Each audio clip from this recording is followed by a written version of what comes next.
পর্যটন নগরী কক্সবাজারেও জেঁকে বসেছে শীত, দেখা নেই সূর্যের। পর্যটকদের কাছে বাড়তি মাত্রা যোগ করেছে হিমশীতল পরিবেশে সমুদ্র ভ্রমণ। সমুদ্র সৈকত থেকে আরও বিস্তারিত জানবো, যুক্ত হব প্রতিনিধি অর্পণ বড়ুয়ার সঙ্গে। অর্পণ, এই শীতেও পর্যটকরা কক্সবাজারে যায়, ওই অঞ্চলটাতে তুলনামূলক শীত একটু কম থাকে, এই মুহূর্তের অবস্থা সম্পর্কে একটু জানতে চাই।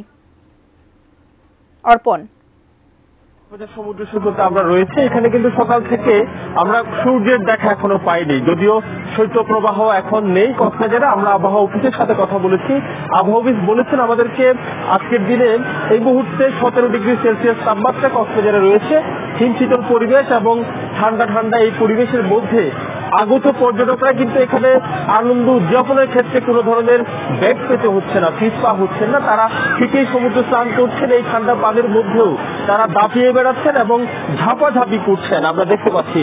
আপনি দেখছেন এই যে সৈকতের এই পয়েন্টটা, আমরা অনেক পর্যটক দেখতে পাচ্ছি যারা সকাল থেকে দেশের নানান প্রান্ত থেকে এসে পর্যটকরা এখানে সমবেত হয়েছেন এবং অনেকেই টিউব নিয়ে সমুদ্রে এখানে নামছেন, আবার অনেকেই জলযান নিয়ে এদিক ওদিক ঘোরাঘুরি করছেন। আবার অনেককে আমরা এই জায়গাটা দেখতে পাচ্ছি প্রিয় এই কক্সবাজারকে ফ্রেমে বন্দি করে রাখার জন্য তারা আসলে ক্যামেরা অথবা মোবাইল দ্বারা ফ্রেম বন্দি হচ্ছেন, আমরা দেখতে পাচ্ছি।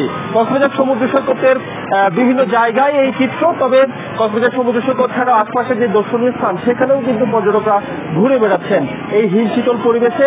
এবং এই যে সূর্যের দেখা নেই, এই পরিস্থিতি আসলে আরো কতক্ষণ ধরে কক্সবাজারে থাকতে পারে সেটি আবহাওয়া অধিদপ্তর এখনো নিশ্চিত করে বলবে। তবে আবহাওয়া অধিদপ্তর বলেছে যে হিমশীতল পরিবেশ অথবা সূর্যের দেখা নেই, এই সময়টা আরো কিছুক্ষণ ধরে কক্সবাজার অতিবাহিত হতে পারে এমন পরিস্থিতি। তবে গতকালও ঠিক 1টা অথবা 2টা পর্যন্ত এই পরিস্থিতি, পরবর্তীতে আবার সূর্যের দেখা মিলেছে কক্সবাজার শহরের আকাশে। এটুকু ছিল কক্সবাজার থেকে সবশেষ। তাসফিয়া।